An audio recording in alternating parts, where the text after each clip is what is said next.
विश्व योग दिवस के पूर्व संध्या पर मैं डॉक्टर शबनम आप सभी काशी कला कस्तूरी के श्रोताओं को, नाज़रीन को अपना आदाब पेश करती हूँ और नमस्कार करती हूँ। पूरी दुनिया आज विश्व योग दिवस मना रही है। 21 जून को पूरी दुनिया विश्व योग दिवस मनाएगी और इसका श्रेय हमारे मुल्क को, हमारे हिंदुस्तान को जाता है। माननीय प्रधानमंत्री नरेंद्र मोदी जी ने की पहल से आज यानी कल 21 जून को पूरी दुनिया विश्व योग दिवस मनाने जा रही है। इसका श्रेय पूरा हमारे प्रधानमंत्री जी को जाता है। हमारा भारत तो पहले से ही योग गुरु रहा है, लेकिन योग को एक अलग पहचान दिलाने में हमारे प्रधानमंत्री जी का अपना एक अहम प्रयास रहा है।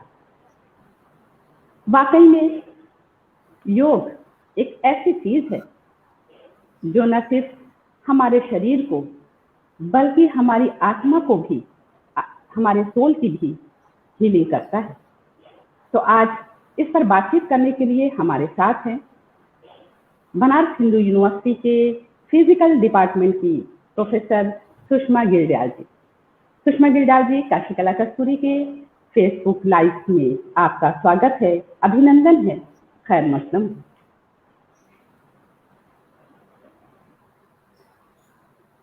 आप सभी को योग दिवस की पूर्व संध्या पर, क्योंकि आज 20 जून है तो पूर्व संध्या ही कहलाएगी, आप सभी को पुनः नमस्कार। खासकर कि काशी कला कस्तूरी की डॉक्टर शबनम, जिन्होंने ये मौका दिया कि आप सबसे रूबरू हो सकूं, कुछ गुफ्तगू कर सकूं पूर्व संध्या पर अंतर्राष्ट्रीय योग दिवस के रूप में। और मैं तहे दिल से धन्यवाद देना चाहती हूँ इस मंच का, क्योंकि ये सांस्कृतिक मंच है और बहुत बड़ा इनका योगदान है। पिछले कई वर्षों से ये विभिन्न विषयों पर आप सभी को ज्ञानवर्धन कर रहे हैं और पहली बार मुझे आप सभी के साथ रूबरू होने का मौका मिला। काशी कला कस्तूरी के पूरी टीम को और खासकर डॉक्टर शबनम को मैं तहे दिल से धन्यवाद देना चाहूँगी कि आपने आज के दिन मुझे याद किया। और ये सच में मेरे लिए भी गौरव की बात है, क्योंकि हम शारीरिक शिक्षा से जुड़े हुए लोग हैं, तो योग भी उसका एक अभिन्न अंग है। और मैं चाहूँगी कि इस विषय पर आपसे जरूर बातचीत करूँ।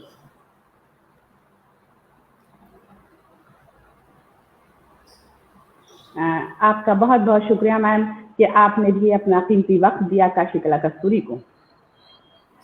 सुषमा मैम, जिस तरह से हम लोग पैंडेमिक से गुजरे, उसमें प्राणायाम और योग का एक अहम रोल रहा है। किस तरह से ये हमारे शरीर को, हमारे मन मस्तिष्क को स्वस्थ रखता है, इस पर हम आपसे बात करना चाहते हैं। डॉक्टर शबनम, आपने बहुत रेलेवेंट सवाल पूछा है, क्योंकि हम सभी पिछले लगभग 2 वर्षों से इस महामारी के दौर से गुजर रहे हैं और बहुत से ऐसे मुकाम आए हैं हमारी सभी की जिंदगी में। बहुत कुछ खोया भी है। और जैसा कि आपने कहा कि प्रधानमंत्री जी ने ये अंतर्राष्ट्रीय दिवस हमारे पूरे विश्व के रूप में मान्य बना दिया है 21 जून को, तो शायद उनका भी कहना सही है कि हमें इसको एक अपॉर्चुनिटी की तरह से इस्तेमाल करना चाहिए। और योग का इस स्वरूप में बहुत बड़ा योगदान है। अगर हमारे जीवन में हम, और खासकर मैं ये कहना चाहूंगी कि हर साल की एक थीम होती है, हर योग वर्ष की एक थीम होती है, और इस वर्ष तो जो है उसकी थीम स्वास्थ्य पे ही है कि आप सभी स्वस्थ रहें, योग एवं स्वास्थ्य। तो जब इतनी बड़ी बात है और हम उस योग को समर्पित कर रहे हैं, और पिछले वर्ष तो हमने कहा था घर पर रहें योग करें, और इस वर्ष है कि स्वस्थ रहें योग करें, तो स्वास्थ्य जो है वो आई थिंक सबसे बड़ी हमारी अमूल्य धरोहर हमें कहना चाहिए। क्योंकि जो भी मुकाम अगर मनुष्य को पाने हैं तो शरीर के माध्यम से अगर हम उसको पाते हैं तो योग उसमें बहुत बड़ा योगदान दे सकता है।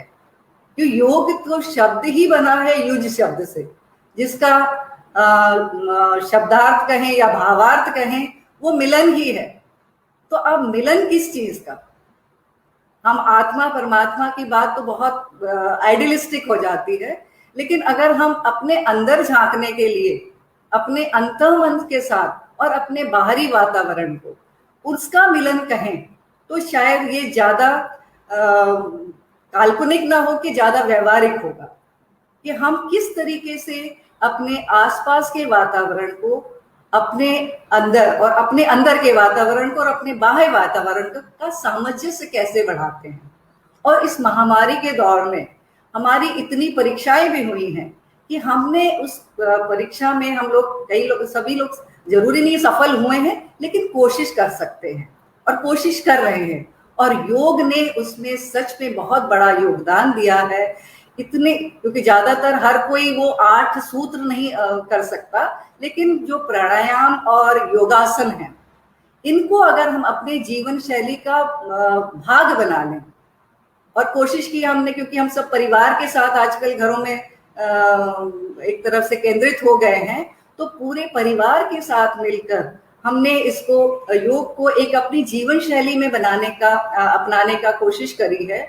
और उसके कारण जितने भी, खासकर जो स्ट्रेस रिलेटेड चीजें हैं, जो हमें मानसिक दबाव की तरफ ग्रसित करती हैं, उससे उबरने के लिए और जो हमारा शारीरिक स्वास्थ्य है उसको बनाने के लिए, क्योंकि मानसिक और स्वास्थ्य शारीरिक जो तालमेल है, जब तक सही नहीं होगा हम स्वस्थ जीवन की कल्पना ही नहीं कर सकते। तो इन दोनों चीजों को सही रखने के लिए, उनमें तालमेल सही होने के लिए शायद योग सबसे बड़ा उसका योगदान रहा है। और इस महामारी के दौरान और भी ज्यादा उसकी इम्पोर्टेंस बढ़ गई है, क्योंकि हम, योग ऐसी चीज है जिसमें हमें बहुत ज्यादा साजो सामान की भी जरूरत नहीं है। बिना किसी साजो सामान के हम एक अपने घर के आंगन में, घर के, अगर आपके पास गार्डन है, आपके पास बगीचा है, पेड़ पौधे हैं आसपास, तो वहां बैठकर भी एक स्वच्छ वातावरण में आप अपने पूरे परिवार के साथ कर सकते हैं, अपने मन को प्रफुल्लित रख सकते हैं। और एक, जिसे हम कहते हैं ना पॉजिटिव एनर्जी, वो पॉजिटिव एनर्जी का प्रवाह आप घर के अंदर और अपने वातावरण में कर सकते हैं। और यही शायद इस महामारी के दौर में सबसे ज्यादा जरूरी है कि आप अपना आंतरिक और बाह्य जो वातावरण है उसमें सामंजस्य बना के रखें, और योग उसमें सचमुच बहुत जो है योगदान दे सकता है।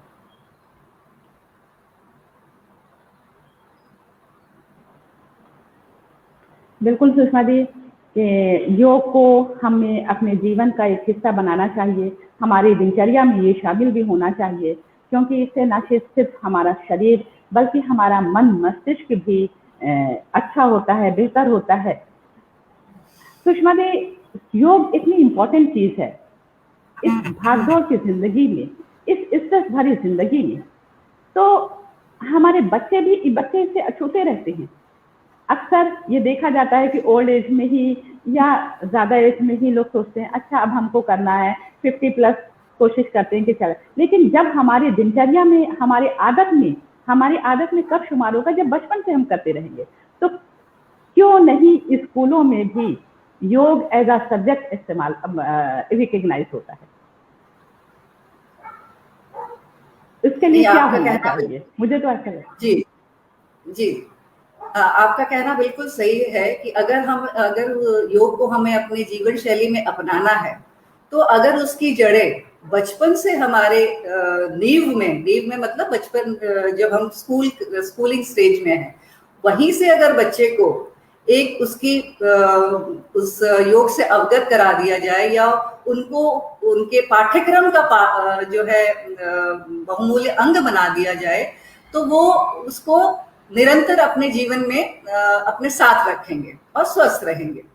अब इसके लिए जो नई शिक्षा प्रणाली आई है, जिसको हम नेशनल एजुकेशन पॉलिसी 2020 कहते हैं, उसमें जो कोर्सेज हैं, उन कोर्सेज के अंदर, चाहे वो स्कूल के पाठ्यक्रम हो, चाहे हायर एजुकेशन के पाठ्यक्रम हो, उन सभी में बदलाव किया गया है।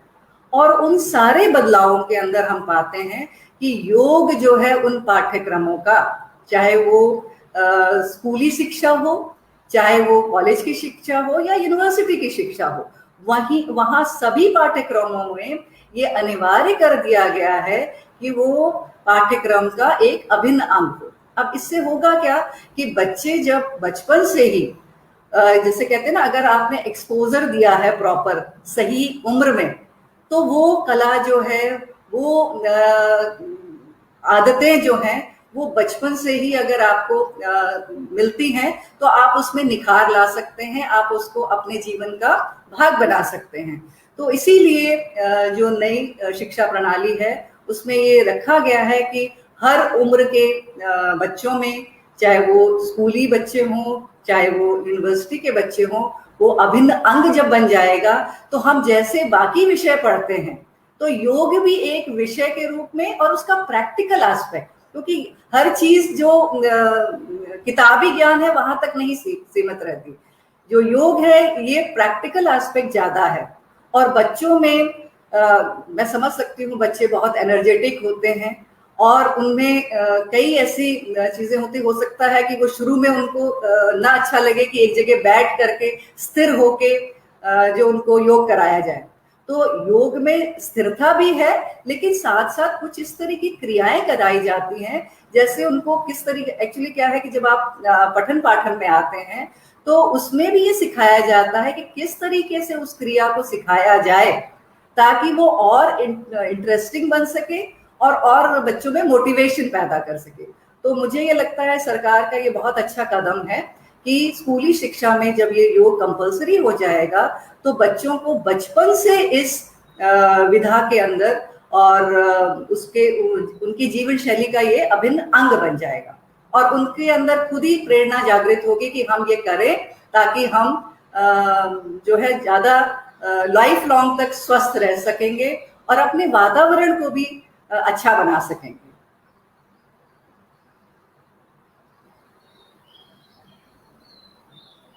बिल्कुल, क्योंकि स्कूलों में होना बहुत ज़रूरी है, वरना ज़्यादा उम्र में जो आदतें पड़ती हैं वो बमुश्किल तमाम पड़ती हैं, वरना अगर बचपन में से ही ये हमारे हैबिट में होगा तो वो ज़्यादा बेहतर होगा। सुषमा जी, जैसा कि हम सब देख रहे हैं, हम लोग तो छोटे शहरों में रहने वाले लोग हैं कि अपने डेस्टिनेशन पे, अपने वर्किंग प्लेस पे तो जल्दी पहुंच जाते हैं, 15 मिनट 20 मिनट जो भी, लेकिन बड़े शहरों में कभी कभी घंटे, 1.5 घंटे, 2 घंटे में लोग अपने ऑफिस में पहुंचते हैं, अपने वर्किंग प्लेस पे पहुंच पाते हैं, और उसके लिए आपको और जल्दी घर से निकलना पड़ता है, और फिर घर के बहुत दूसरे कामकाज भी होते हैं। तो उस सूरत में तो बहुत कुछ नहीं हो पाता है कि वो योग करके करें और ये करें। तो ऐसे स्थिति में उन लोगों के लिए क्या है?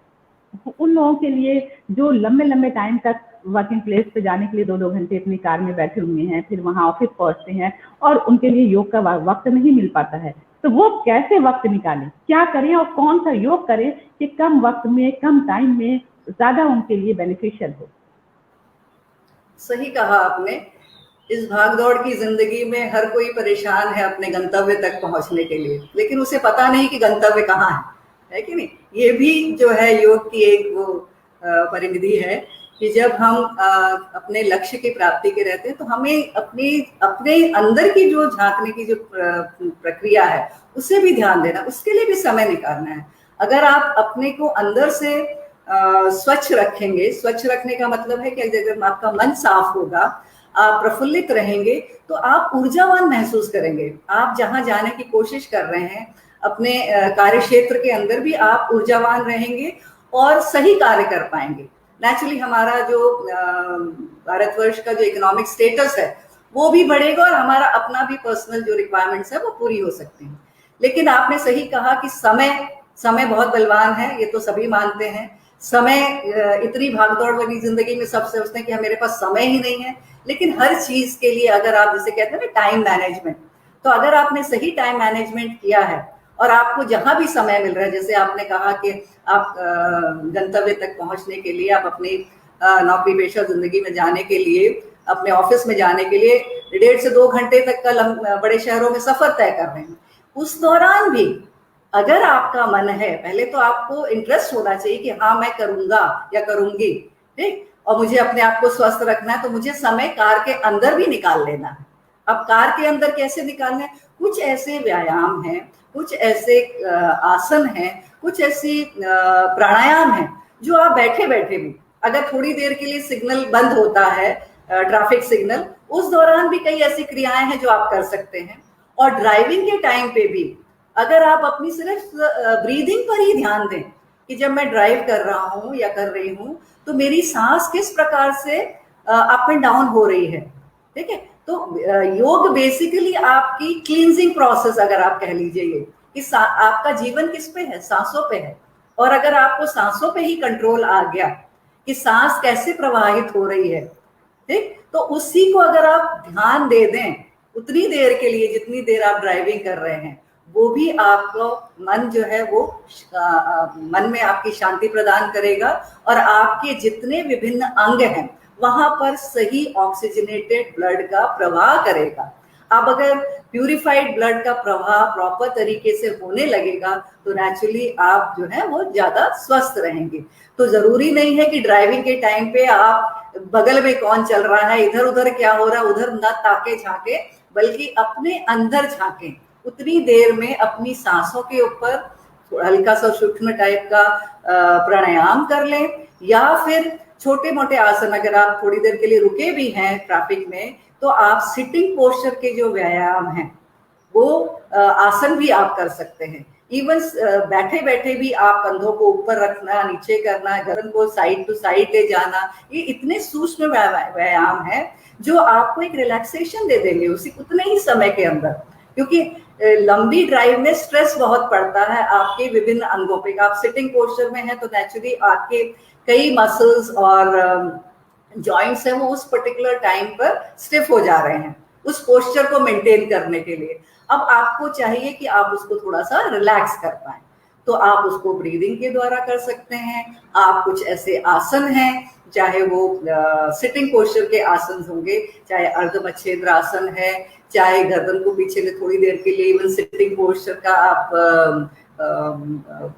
सलवासन कर ले, भुजंग आसन कर ले, सिटिंग पोस्चर में थोड़ा सा मॉडिफाई भी हो सकता है, करना पड़ जाए, ठीक है। तो वो इस तरह के कुछ कुछ छोटे छोटे आसन को मॉडिफाइड रूप भी, जो आप, क्योंकि आप ड्राइविंग पे हैं, आप बहुत कंसंट्रेशन के साथ नहीं कर सकते, जितना थोड़ा थोड़ा समय आपको मिलता रहे और तो आप उसको करने की कोशिश करें। और बेसिकली अपनी ब्रीदिंग के ऊपर ध्यान देके अगर आप उस पे वो करेंगे तो आपको ज्यादा उसका प्रभाव देखने को मिलेगा और आप ज्यादा प्रफुल्लित होकर अपनी ड्राइविंग भी आप ज्यादा आसान से कर पाएंगे और प्रसन्न चित्त मन से आप ऑफिस पहुंचेंगे और अपना कार्य वहां भी अच्छे से कर पाएंगे।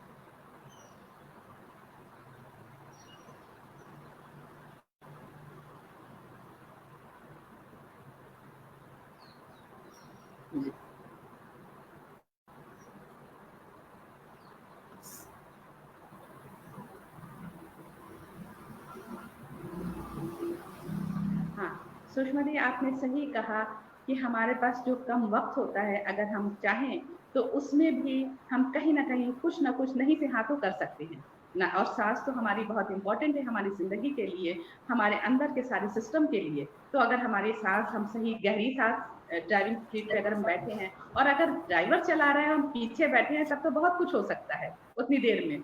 तो इस तरह से कम वक्त सही कहा आपने, कुछ कर सकते हैं। अगर ड्राइविंग सीट पे नहीं है, पीछे है, तब तो आराम से कर सकते हैं। सुषमा जी एक चीज मैं ये पूछना चाहूंगी कि स्ट्रेस, आजकल लोग स्ट्रेस में बहुत रहते हैं, स्ट्रेस को रिमूव करने के लिए या स्ट्रेस लेवल को कम करने के लिए कौन सा योगा आसन या किस तरह का योग हम करें, किस तरह का प्राणायाम करें जिससे हमको फायदा हो हमारी यंग जनरेशन को और भी बाकी को।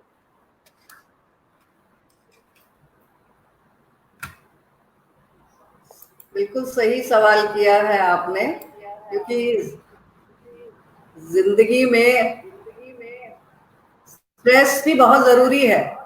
ऐसा नहीं है कि बिना स्ट्रेस के ये लाइफ आप डील कर सकते हैं, लेकिन आपने वो स्ट्रेस को किस तरीके से लिया है वो ज्यादा इम्पोर्टेंट है।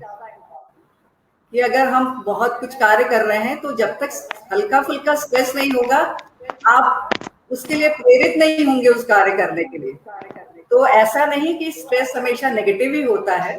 अगर आप उसकी पॉजिटिविटी सोचे तो उसमें भी आपके लिए कुछ ना कुछ देन ही है। लेकिन अगर किसी लेवल से ज्यादा हो जाता है, क्योंकि आपके शरीर में कुछ ऐसे हार्मोन्स हैं, कॉर्टिसोल हार्मोन है, अगर उसका सिक्रीशन ज्यादा बढ़ जाता है तो नेचुरली आपका स्ट्रेस लेवल ज्यादा है। तो उसको डिक्रीज कैसे किया जाए, उसको मिनिमाइज कैसे किया जाए, तो उसके लिए योग से बढ़कर कोई और निदान नहीं है।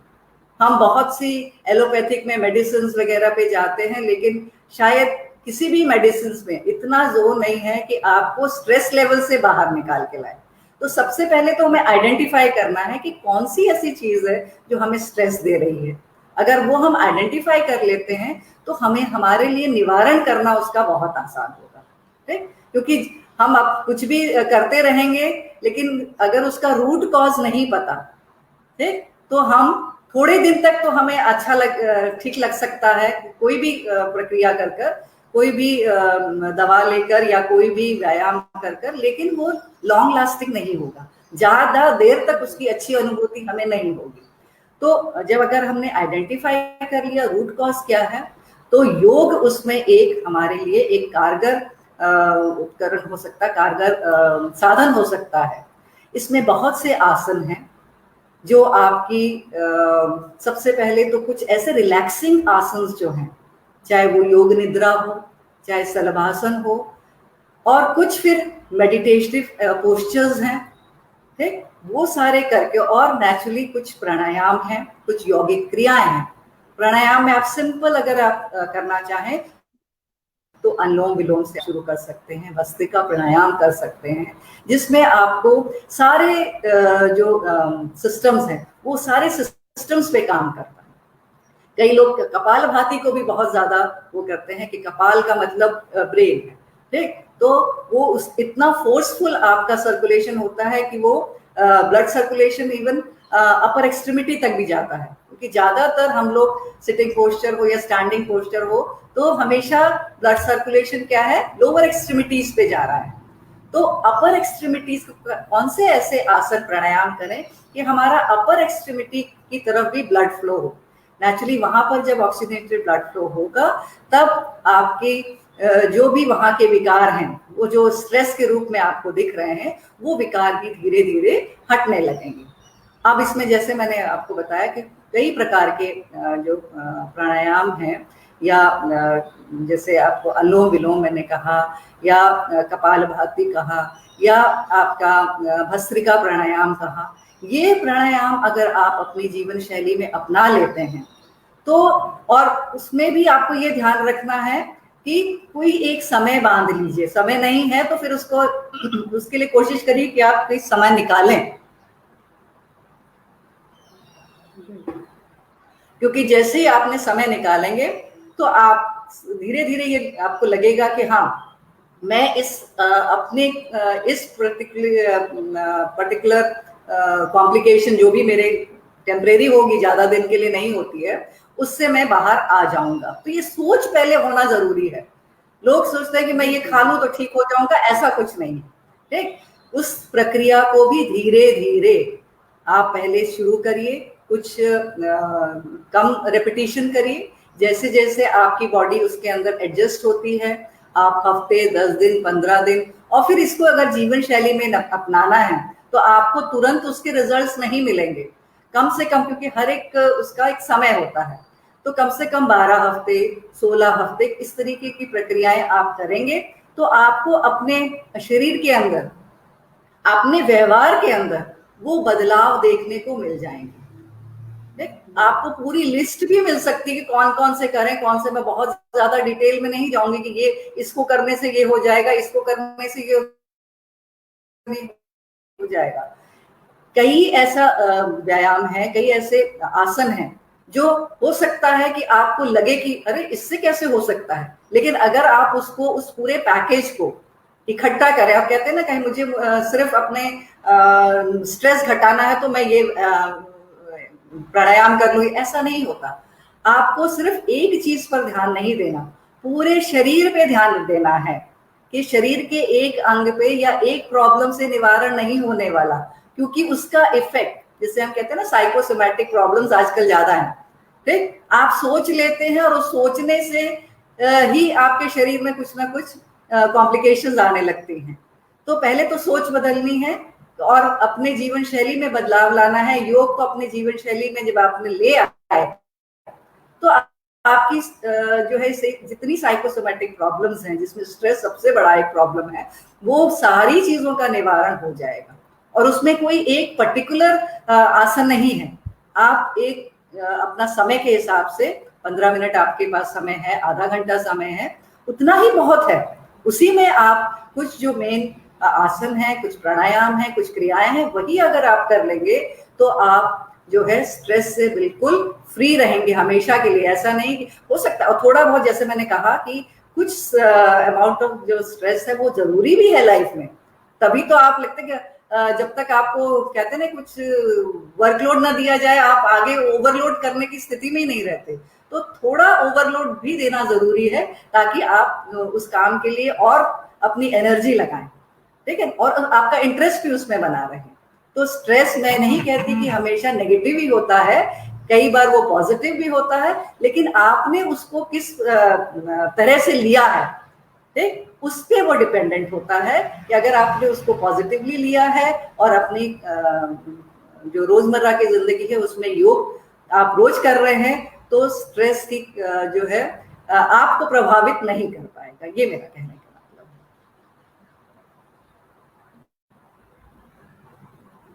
है। मैम आपने सही कहा कि सबसे पहले तो मुझे अपनी सोच बदलनी होगी कि सोच अगर हमारी पॉजिटिव होगी तो यकीनन जो कुछ हम करेंगे, योग करेंगे, प्राणायाम करेंगे, तो उससे फायदा भी ज्यादा ही होगा। तो इस तरह से अगर देखा जाए कि अच्छी सोच भी एक योग है, उसको इस तरह से हम लोग अपनाएं कि एक योग के तरीके से अच्छी सोच को अपनाएं। सुषमा दी, इसमें एक चीज ऐड करना चाहूंगी मैं, एक चीज शबनम जी ऐड करना चाहूंगी, सॉरी फॉर इंटरप्शन। जो चित्त और चिंता, देखिए बिंदी का शब्द है और फिर आगे फिर दूसरा नश्वर चीज आ जाती है चिता, ठीक। ये तीनों चीजें अगर एक कंटिन्यूएशन में हम देखें तो चित्त अगर सही है तो चिंता नहीं आएगी और नश्वर भी नहीं होंगे, ठीक। तो हमेशा अपने चित्त को शांत रखना है, चित्त को अपने वश में रखना है, सेल्फ जिसे हम कहते हैं ना, आत्मचिंतन करिए। तो वो आत्मचिंतन करने के लिए हमें योग बहुत बड़ा साधक बन सकता है हमारे साथ। हाँ जी, अब आप क्या पूछना चाहते हैं? आपने सही कहा कि चित्त अच्छा है तो चिंता से भी हमको मुक्ति मिलेगी, और जब चिंता फ्री से हमें मुक्ति मिलेगी तो चिता में भी देर में ही जाएंगे उसकी भी इतनी जल्दी नौबत नहीं आएगी। खैर, जो बच्चे आज हमारे स्ट्रेस क्या कहें, बल्कि घर में गेम जो है, इनको इंडोर गेम सारे हो गए हैं, सारी चीजें हैं। और जो योग प्राणायाम हुआ या कुछ, लोगों के दिमाग में एक माइंडसेट है कि ये सब बड़े लोगों के लिए है। घर वाले भी, मान लीजिए पेरेंट्स भी, बच्चों को तो नहीं कहते हैं कि नहीं आपको योग करना है, सुबह उठ के प्राणायाम करना है, ये करना, ये नहीं कहते हैं। तो उससे ये होता है कि आज हमारे बच्चे, बहुत से बच्चे ओबेसिटी का शिकार हैं, बहुत बच्चे डायबिटीज के शिकार हैं, बहुत बच्चे हार्ट पेशेंट भी हैं। इस तरह से मैंने एक डेटा पढ़ा जिसमें हमारे जो है 14 साल तक के बच्चे इस तरह के मर्ज के शिकार हो रहे हैं। तो चूंकि इंडोर गेम, कोई बाहर कोई एक्टिविटीज नहीं है, कुछ नहीं है, तो ऐसे बच्चों के लिए हम अपने बच्चों के लिए किस तरह का के योग की बात करें, किस तरह के योग को करने के लिए कहें कि सुबह उठकर क्या कैसे किस तरह? जी डॉक्टर शबनम, आपने बहुत उम्दा सवाल किया है, क्योंकि आज के युग में ज्यादातर कि अगर महामारी नहीं भी होती तो हमने देखा है कि बच्चे घरों के अंदर ही कैद हैं, अपने मोबाइल्स पे, अपने लैपटॉप पे। और उनको जिस तरीके से पहले बच्चे शाम होती नहीं थी दौड़ते थे मैदानों की तरफ अपने दोस्तों के साथ खेलने के लिए, वो माहौल धीरे धीरे जो है इस भाग दौड़ वाली जिंदगी में कम हो गया। एक तो स्कूल के शेड्यूल्स भी वैसे हो गए हैं कि बच्चे को समय ही नहीं मिलता, सुबह से शाम तक स्कूल में भी अगर रहा, उसके बाद उसकी कोचिंग क्लासेस हैं, उसके बाद उसके दूसरे और एंगेजमेंट्स हैं, होमवर्क इतना है। तो ये सारी चीजों के बीच में उसको खेल का समय, या इसको हम कहें कि अपनी ऊर्जा को सही मायने में अपने शरीर के ऊपर ध्यान देने के लिए कम समय मिल पाता है। और जितना भी समय मिलता है वो कोशिश करते हैं अपने मोबाइल्स के ऊपर। फेसबुक के साथ तो बहुत ज्यादा उनके दोस्त होंगे, लेकिन पड़ोस में एक रहने वाला बच्चा उनका दोस्त अभी तक नहीं बना है। तो ये जीवन शैली में बहुत बदलाव हमने देखने को मिला है। हम कहने को तो मॉडर्नाइज हो गए हैं, लेकिन हम अपनी संस्कृति से बहुत परे हो गए हैं। तो मुझे लगता है अगर हम बच्चों को बचपन से इस तरह की आदत डालें कि ठीक है तुम्हें कुछ उसमें भी आपको समय बांधना पड़ेगा कि अब सोशल मीडिया से दूर भी नहीं रख सकते। अब तो पढ़ाई भी आपको, अगर पेंडेमिक है महामारी के समय में, आपको पढ़ाई भी मोबाइल पे करनी है, लैपटॉप पे करनी है, क्योंकि ऑनलाइन सिस्टम हो गया है। आप स्कूल जा नहीं सकते, आप पड़ोसियों के पास नहीं जा सकते, दोस्तों से नहीं मिल सकते। अब करें तो करें क्या, स्वस्थ भी रहना है।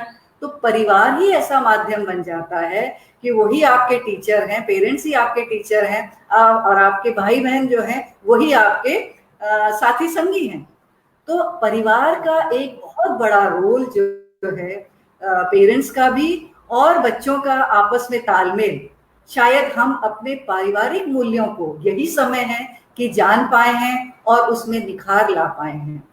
वो मूल्य पिछले कई सालों से शायद हम एक दूसरे से घर के अंदर रहते हुए भी अलग हो गए थे, वो शायद ये महामारी ने, मुझे तो लगता है ये बहुत बड़ा पॉजिटिव एस्पेक्ट इस महामारी का रहा है कि हम घरों में कैद हो गए, कोई बात नहीं, लेकिन हम एक परिवार की तरह समय से हम उठते हैं, समय से अपना खाने पीने का ध्यान रख रहे हैं, और खाने पीने का तो खासकर ही ध्यान रखें कि बच्चे साथ में हैं। और तो क्यों ना हम उसमें ये कोशिश करें कि साथ साथ हम कोई क्रियाएं भी करें। तो अगर हम सुबह उठ के सभी साथ उठते हैं, अपने लॉन में बैठ के, अपने गार्डन में बैठ के, गार्डन नहीं तो छत में बैठ के, छत नहीं है तो छोटी बालकनी है वहां बैठकर एक हल्का सा म्यूजिक लगा के, क्योंकि बच्चों को म्यूजिक बहुत पसंद है, तो जो जरूरी नहीं कि योग ही रोज करें, आप अलग अलग तरह की एक्टिविटीज जिसमें बच्चों का, क्योंकि बच्चों जो है ज्यादातर एक चीज से बोर हो जाते हैं, तो उनकी वैरायटी लाना बहुत जरूरी है।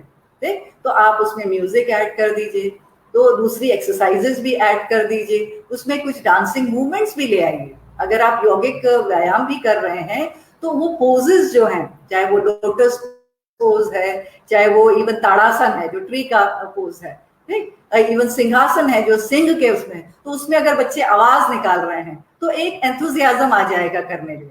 ठीक, तो इस तरीके से आप उसमें क्रिएटिविटी पेरेंट्स को ही निकालनी पड़ेगी, ठीक, क्योंकि टीचर तो वहां है नहीं, और कोई भी चीज आप प्रशिक्षक आपसे दूर है, वो ऑनलाइन ही जुड़ सकते हैं, लेकिन आपके जो भाई बहन हैं, बड़े भाई बहन है या छोटे भाई बहन है, और आपके माता पिता, वो आपके साथ हमेशा घर में हैं। तो उनके साथ कुछ इस तरह की एक्टिविटीज, अगर आपने हफ्ते में 3 दिन भी अगर ये यौगिक प्रैक्टिसेस कर ली, तो वो भी आपको स्वस्थ रखने में, आपके चित्त को प्रफुल्लित रखने में बहुत मददगार होगा।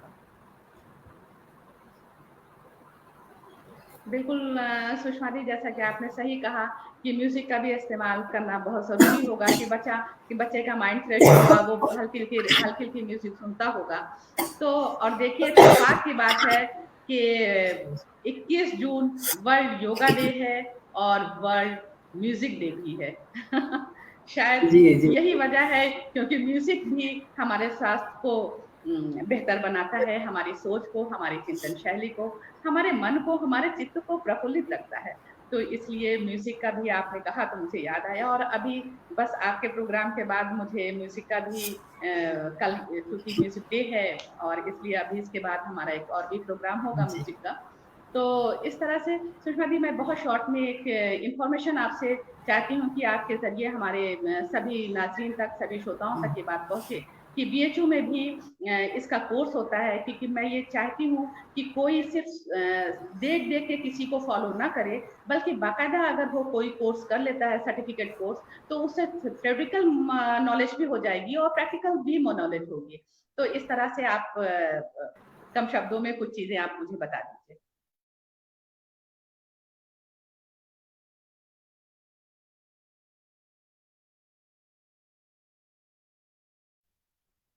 शायद मैम की कनेक्टिविटी कुछ गड़बड़ हो रही है, और मैं हाँ, कनेक्टिविटी प्रॉब्लम शायद हुआ बीच जी में। जी जी जी हाँ, तो ये सर्टिफिकेट कोर्स के बारे में आप बता हाँ दीजिए, ताकि जो लोग करना चाहें उनको ये मालूम हो कि कहाँ पर जी, है। जी